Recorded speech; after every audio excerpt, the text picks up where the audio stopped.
Dzień dobry, nazywam się Jakub Krzysztofik i jest 8 czerwca 2023 roku. Jesteśmy na Piotrkowskiej, dokładnie pod numerem 96. Zapraszam Państwa na wizytę w jednym z najbardziej tajemniczych budynków w Łodzi.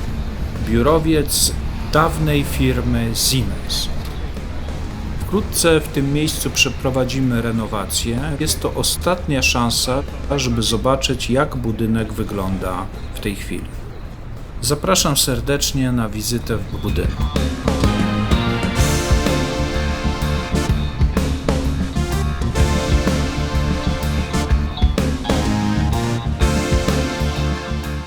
Jesteśmy na dziedzińcu dawnego biurowca firmy Siemens. Budynek został zaprojektowany w 1913 roku i sygnowany przez architekta Romualda Millera.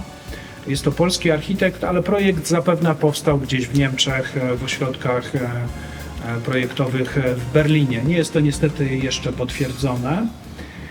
Natomiast budynek bardzo szybko został zrealizowany. W 1914 roku już był gotowy i charakteryzuje się niezwykle nowoczesną jak na tamte czasy architekturą. Przede wszystkim są to żelbetowe stropy, nowoczesne windy firmy Otis przeszklone oraz olbrzymie okna i bardzo wysokiej jakości fasada architektoniczna obłożona piaskowcem. Teraz zaczyna się nowa historia tego budynku. Przez 20 lat budynek był opuszczony, ale inwestor obecnie zlecił prace projektowe, my nimi kierujemy. Wkrótce zatętni tutaj życie. W parterze będą lokale usługowe, restauracje, a powyżej mieszkania.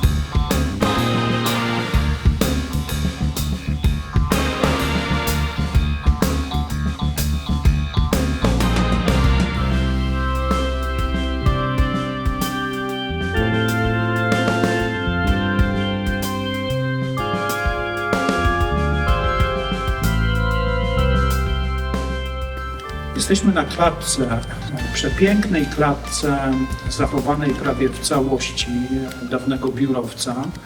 Oryginalne przeszklenia wykonane przez firmę Otis, jedynie kabina została wymieniona. Zdecydowaliśmy o tym, żeby w tych samych miejscach powstały nowe szyby, zupełnie wykorzystujące tą strukturę, tak żeby zachować jak najwięcej. W okresie międzywojennym, czyli tuż po wybudowaniu budynku, mieścił tu się ekskluzywny sklep firmy Siemens z asortymentem tej firmy i pomieszczenia biurowe. Taka sytuacja trwała do wybuchu II wojny światowej. Część tylko pomieszczeń było przez firmę również podnajmowana.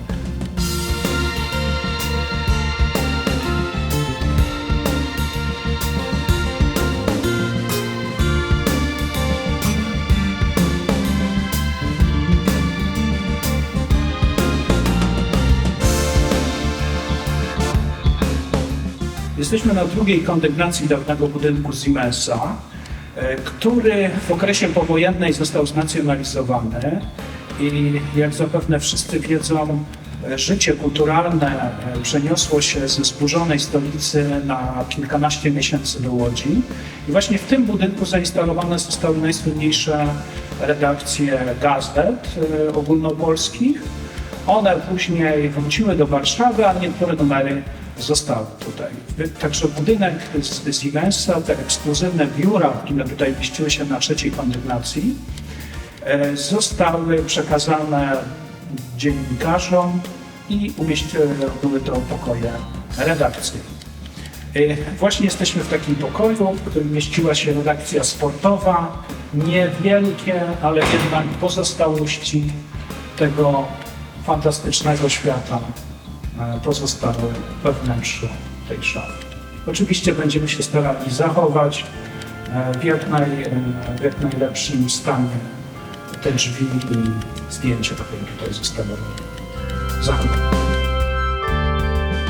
Te zabytkowe boazerie, które Państwo widzicie, zostaną poddane renowacji i pozostaną w tym samym miejscu.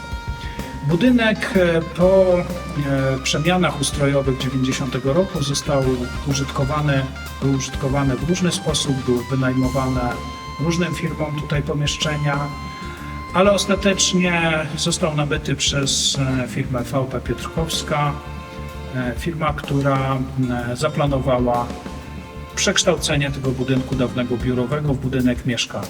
Na parterze będzie 5 lokali usługowych, a na piętrach mieszkania. Metraż mieszkań będzie od 30 do nawet 120 m2. 86 mieszkań znajdzie swoje miejsce na 5 kondygnacjach użytkowych powyżej parteru.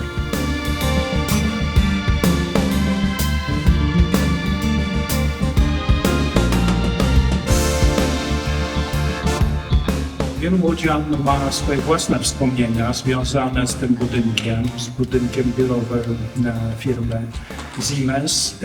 Podobnie jest ze mną.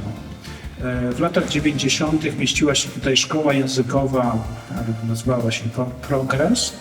I w 97 roku właśnie w tym pokoju, w tym miejscu uczestniczyłem w zajęciach języka angielskiego i myślę, że wielu łodzian tutaj też chodziło kształcić się, było tutaj też wiele firm, ale dla mnie jest to jakaś taka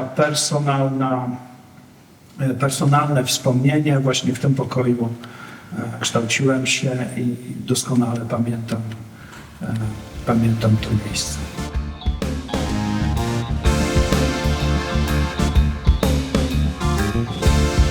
Jesteśmy na ostatniej kondygnacji, na poddaszu budynku dawnego biurowca Siemensa.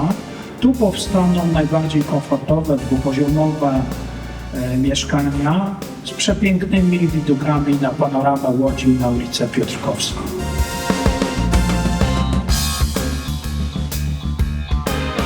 Jesteśmy na strychu kamienicy Siemensa. Konstrukcja dachu będzie przebudowana tak, żeby tu mieściły się dwupoziomowe mieszkania, ale większość elementów konstrukcyjnych będzie ponownie wykorzystana w wystroju i w konstrukcji mieszkań dwupoziomowych. Będą one miały ponad 100 m2 i będą wyposażone w przepiękne widoki i panoramy Łodzi. Istnieje wiele ciekawostek na temat tego budynku, ale jedną z nich jest taka, że budynek ten przeszedł do historii polskiego rock'n'rolla. To właśnie tutaj zespół Manam w 1983 roku nakręcił fragment teledysku Luciola.